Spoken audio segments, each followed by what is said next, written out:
Welcome, wrestling fans. Welcome to Curtain Jerkin. As always, I'm your host, Jacob Grondy, reporting for the Main Event Marks YouTube channel. You can also check me out on Spotify, on Apple Music. I'm probably a few other places that I don't even realize either.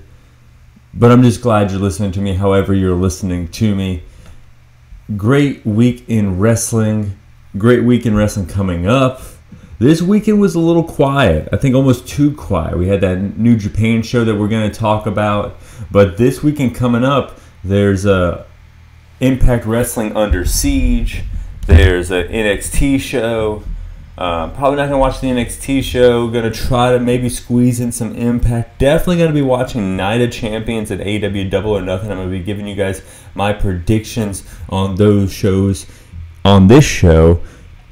We're going to be talking about New Japan Pro Wrestling Resurgence from Long Beach, California. A kind of good show, but the news that came out of it was kind of a bummer. We're going to be talking about Raw. We're going to be talking about Dakota Kai. She got an ACL tear, unfortunately.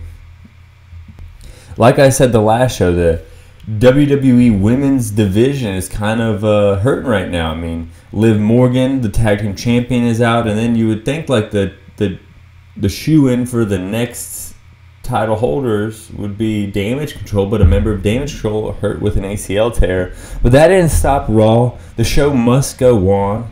From Hershey, Pennsylvania, last night, Brock attacked Cody right as he was entering the building. Nothing like a good Brock Lesnar attack, hitting his arm with a beer keg. That would fucking hurt. And then a little later on in the show, Brock's cutting a promo and Cody comes out with arm in a sling. People are trying to get him not to go out there. He takes the sling off, and Brock just attacks the arm again. I mean, Jesus Christ, you're a wounded animal, Cody. You're just going to get attacked by the beast Brock Lesnar. Goes for the arm, locks in like some UFC bullshit, hurts the arm even more. Later on the show, Hunter tries to talk some sense into him and says, I can tell the arm is broken. I understand you're afraid. Cody goes, afraid? That was like my favorite part. Afraid? I don't know. I just like some cheesy shit like that. And it looks like Cody's going to move forward with Night of Champions, wrestling Brock Lesnar. Even with one arm. I mean, shit. Chris Jericho beat Nick Patrick with one arm tied behind his back. Why can't Cody beat the Beast in Saudi Arabia with one arm? I'm tuning in to find out. Heyman comes out there and just unprovoked says he had nothing to do with that attack, which kind of makes me think he had something to do with that attack. Isn't that how interesting how that works? Like, wasn't there an Always Sunny in Philadelphia episode where, Danny DeVito had like a certificate that said like he wasn't a moron? It's like, well, the fact that you have a certificate that says you're not a moron kind of makes me think that you are a moron. I don't think it was moron. It was something more convoluted than that. But you get what I'm saying. Unprovoked,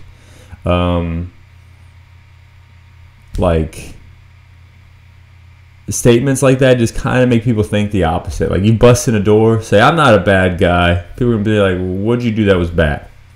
So I thought that was pretty interesting. Heyman also says that Roman and Solo are going to beat Sami and Kevin Owens at Night of Champions. Just kind of introducing the show to the live crowd, more or less. It felt like that's why Heyman was out there. Riddle revealed to be the third partner against Imperium with Kevin Owens and Sami Zayn in the main event of Raw. They win that main event. That was kind of cool. Bronson Reed beats Ricochet. Finn Balor beats Nakamura. Solid matches throughout this show. Becky Lynch, wearing some ridiculous shades, calls out Trish Stratus for a contract signing.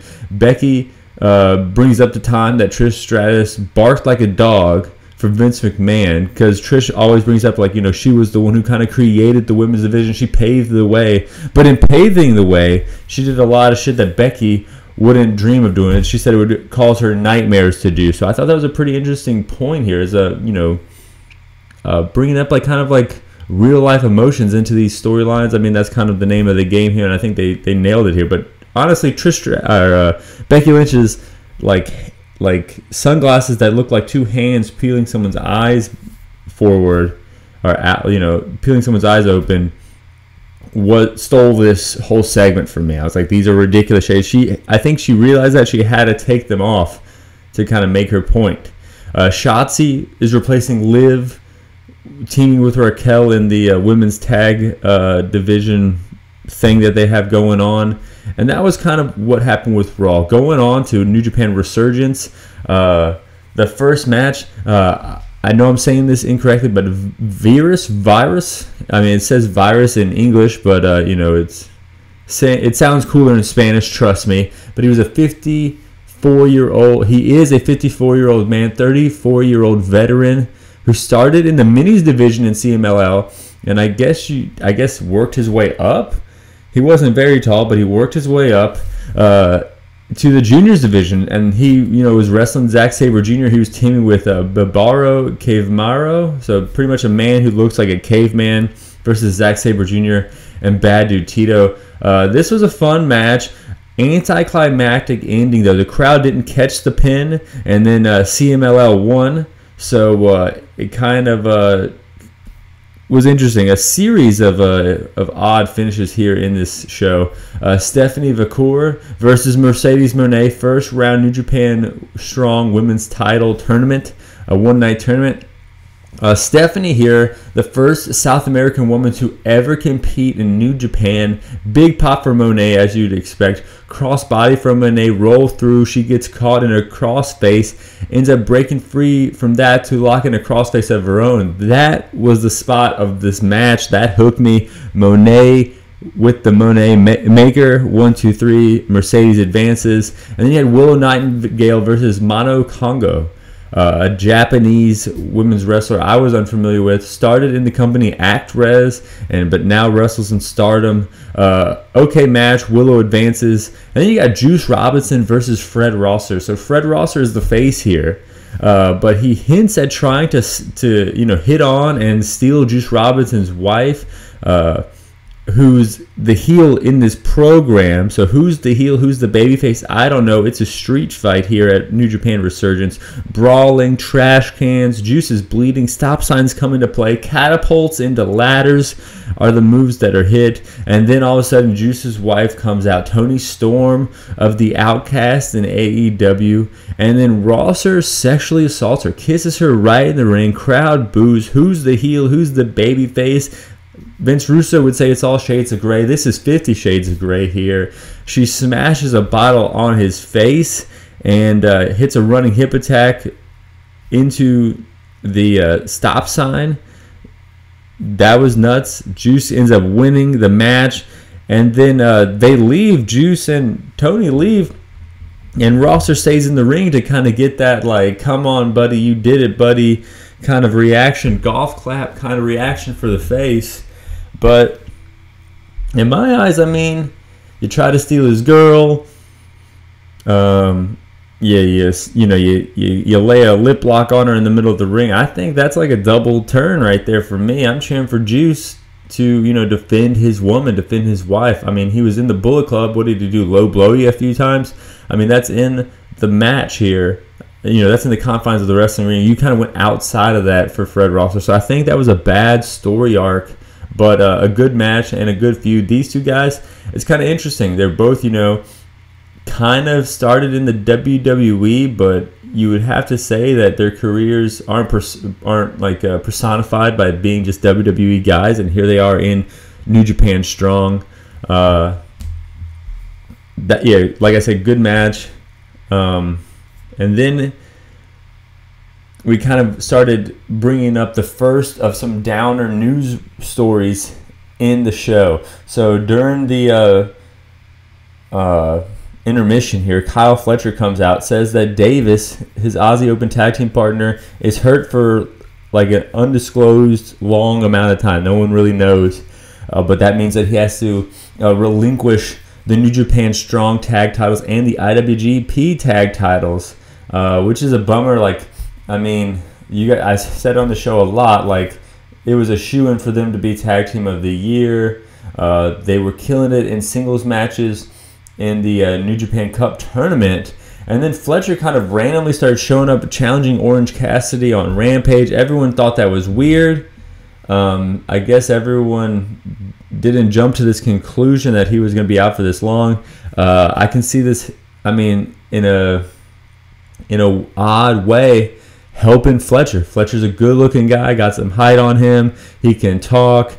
He's got, you know, he's got 1 foot in AEW, 1 foot in New Japan, and, you know, he from Australia, came up in the UK indie scene, so he's, you know, he's got, you know, his flag in a lot of places around the world, which is going to be good for what he's trying to do. And I can see him breaking through as a singles competitor this year.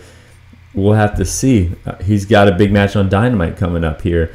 Then we got Hikuleo versus Kenta. Kenta was so good at being an asshole during this match. Faked being choked by his own t-shirt. The ref grabbed the t-shirt, yelled at Hikuleo, tried to put the t-shirt away, while Hikuleo is chasing the ref like, no, I didn't use that t-shirt to choke him. He was choking himself. Like, you're not going to believe that if someone told you that. So he's chasing the ref. Kenta pushes Hikuleo into the ref bump, and that sets up them going into the bleachers, setting up a table. Kenta does the same thing again, ref bump again, flips Hikuleo over the bleachers through a table, gets in the ring, count out. And then you get a golf clap. I would say, you know, like, good guy applause here from Kenta. He was so good at being an asshole, he ended up winning the crowd over because they like his work. Super hard to be a heel in 2023. Kenta seemed a little upset by this reaction, but he's now your current New Japan Strong Openweight champion, back on the waist to Kenta. Shota Umino, Wheeler Yuta, and Jon Moxley versus Rocky Romero, Ishii, and Okada. Shota wants Okada. Okada doesn't give a shit. Kind of like Kiyomiya earlier this year, where he kind of wanted to challenge Okada, and Okada just didn't care. Okada saw himself as above Kiyomiya, and I mean, proved himself above Kiyomiya in the Tokyo Dome, Muta's last show. But Shota doing the same thing here. Shota Umino getting in his face, and Okada kind of acting the same way, like, you're kind of I'm kind of above you, man. But they end up locking horns in this match. Then Okada goes for the Rainmaker pose. As the camera pulls back, Jon Moxley, the guy who kind of defended and took Shota under his wing in the 2019 G1, is kind of mad that Okada is treating his young boy like that, and just gets in, you know, breaks the pull apart Rainmaker pose, gets in and flicks the Rainmaker off during this pose. Pisses me off. Heel move from Moxley, in my opinion. It was the most I knew. It was the moment I knew that this should be the main event of Forbidden Door. Jon Moxley versus Okada. Death Rider to Rocky Romero, 1, 2, 3. But the story of the match is that Moxley and Okada now got beef. And then you have Tanahashi versus Ospreay. This was a good match. Tanahashi doing the air guitar. Ospreay does the air drums.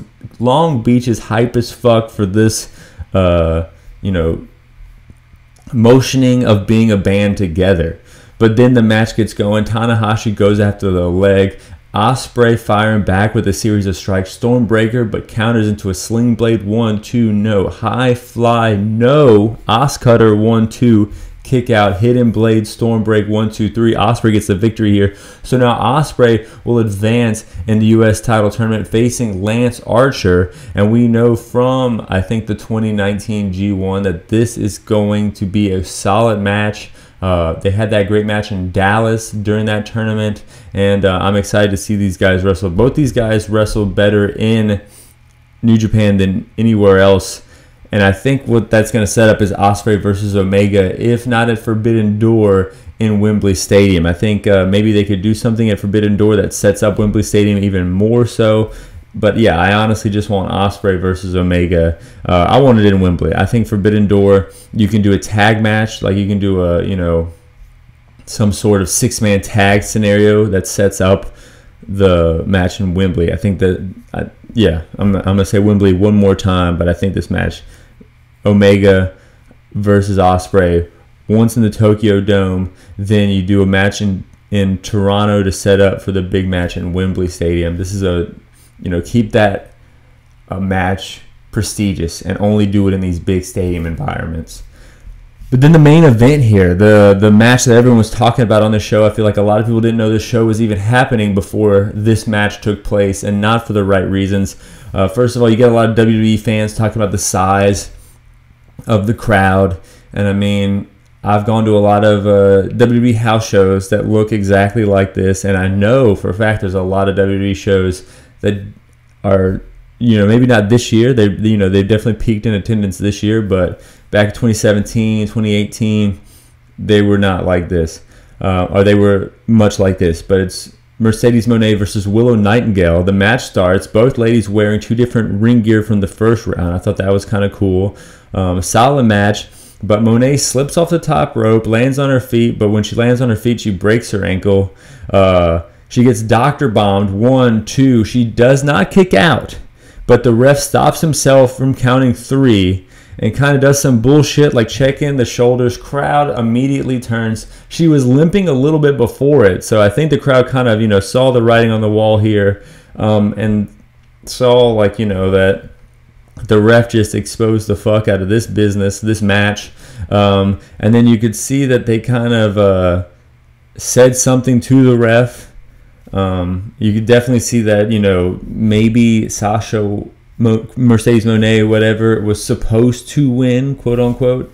But then Willow Nightingale just hits the same move again after saying something to the ref. 1, 2, 3. Willow wins, and then you're kind of like, what the fuck's going on? They bring Mercedes Moné to the back, and then if you watch the show, you kind of forget all that bullshit happened, because Willow Nightingale gets the mic, tears up, cuts a crazy promo. Shitty match, great promo. I've talked some shit about Willow, but I think that one, I don't think it was her fault that Mercedes got hurt. 2, I think she saved the night with this promo and real life emotions coming out of her. And I think that the title suits her better than being on Sasha. Sasha won the IWGP Women's title, and that title is pretty new, and I don't think it's prestigious enough yet to really mean anything. So then if she wins this new New Japan Strong Championship, that would be her second title in like 4 months. That is pretty much a brand new title, and I think that would kind of put a bad taste in my mouth if I was a Stardom fan, and then here's this one woman that they just keep putting new titles on. I don't think it would do much for Mercedes Moné, and I don't think it would do much for what they're trying to do. If she ever leaves, then everyone will be like, oh, that's just the Sasha title. That's just the Moné title. But putting it on Willow Nightingale, can bring it on AEW. She can also, now go to Japan more regularly. I think it fits with Willow more so than it fits with Mercedes Moné. So who was supposed to win? Who gives a shit? Willow deserves it. Willow sold me as a champion after the match, which is really cool if it was an impromptu promo, because, I felt it. AEW Collision tickets, reportedly the sales are bad. They're not doing well. Like I said, it's never good for the backstage news to be more interesting than the in-ring news. And this show, knowing why it exists, with Punk needing to be separated from the Elite, and whether Punk will or will not be there, has overshadowed, the news that there is a new show at all. And I think that you also combine that with, AEW Rampage numbers and time slot moving all around because of the NBA and NHL playoffs. So while they are announcing this show, it's pretty much impossible to watch, live during certain times of the year. On Saturdays, they're going to be moving the Collision show around. And I think people know that, and they think, and people watch Battle of the Belts, which that seems to be of little importance for the body of AEW programming. So to be honest, I was iffy for this AEW Collision show from the jump, and then now seeing that ticket sales aren't doing well, I understand. I get that, because it's like, hey, CM Punk doesn't want to be with the Elite, so they're making a new show, but now CM Punk won't be on that show. It's like the fact that there's a new show is like buried underneath all those headlines about CM Punk. So CM Punk seems to be the reason they started the show, if I'm going to believe what's reported. And because of what's reported, I think CM Punk is the reason the show is not doing too well. And then you combine that with, AEW Rampage not doing well, AEW Battle of the Belts not doing well on the weekends. I think this show is going to fail. The show looks and feels like Nitro, which is going to be nostalgia. Nostalgia only gets you so far. So, I don't know. I don't know what we're going to do with AEW Collision. Also, it's too much, I would say too much AEW. 5 hours a week plus, then you got like 9 to 10 hours whenever there's a big pay-per-view. I think that, dare I say, a little too much AEW. Dynamite was destination programming because it was 2 hours of something different. The more you pull that out, the more you get something like a Rampage, the more you get something like a Battle of the Belts, the more you get something like AEW Dark Elevation, and those numbers dwindle down more as you get away from that destination programming. But AEW Double or Nothing, I think, is a destination program for me, and I'm going to be watching it. We have so many matches. I think we got 9 matches here. The Hardy Party versus the Firm. I think that the Hardy Party is going to win, and maybe the Hardy Party will be going after these trios titles here. I think it sucks for the Firm because the Firm was a group that was designed to go after Punk, and once the whole thing that happened with Punk and MJF left them, they were kind of dead in the water. And I feel like they've been feuding with Matt Hardy this entire time for like 6-7 months. Matt Hardy's trying to get a lot of people over, Isaiah Cassidy, Ethan Page, and I think he did that for a little bit here, but this feud seems like it's dragging. I hope it ends with the Hardys winning. Jade Cargill versus Ty Valkyrie, AEW TBS Championship. This storyline with Jade winning seems to be dragging on, but I don't know who you're going to have beat her at this point. And I don't know if Ty Valkyrie would be that one. I don't think she's over enough to beat Jade. I think what you'd have to do is take one of these women that's in this like 6-man feud, this trios feud with the Outcasts and Britt Baker and Jamie Hayter. I think you'd have to take one of those women and beat Jade. But since they're all tied up in their own bullshit, I think Jade needs this title. You have the 21-man Blackjack Battle Royal. I mean, it's kind of for the International Championship. I mean, it's his gimmick. I can see Cassidy taking this one as well. FTR versus Jay Lethal and Jeff Jarrett.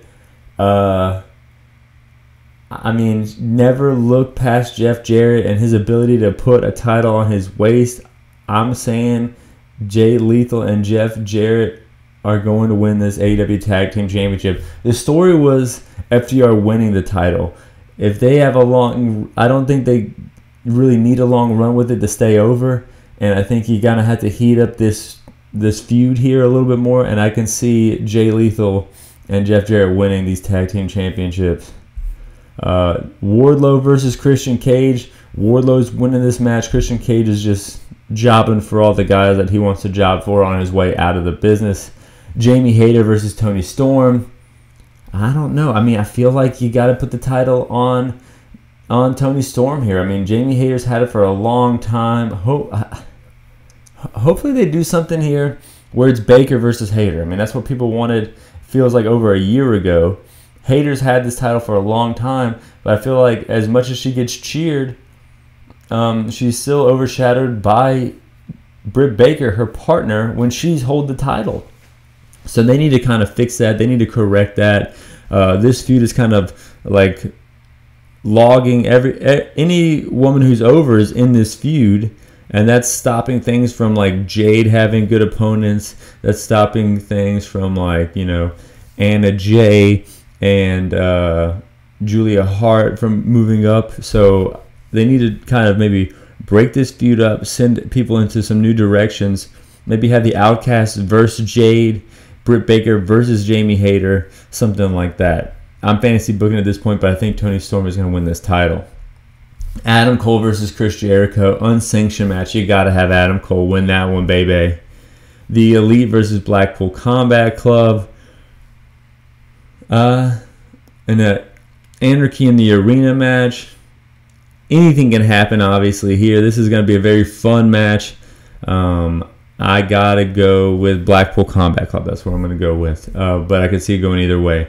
MJF versus Darby Allin versus Jack Perry versus Sammy Guevara. You are stuck on stupid if you think anyone will win this match other than MJF. This was all designed to get the other three over. And if this was a singles match with MJF versus either one of these three, I think that one of those guys would be able to jump to the upper echelon. But since it looks like it's MJF versus these other three, I think they stay and they remain in a pack. And if you remain in a pack, you can't break free. So the very nature of it being a fatal four-way doesn't do its job on the show, which is bringing these other three up to the main card.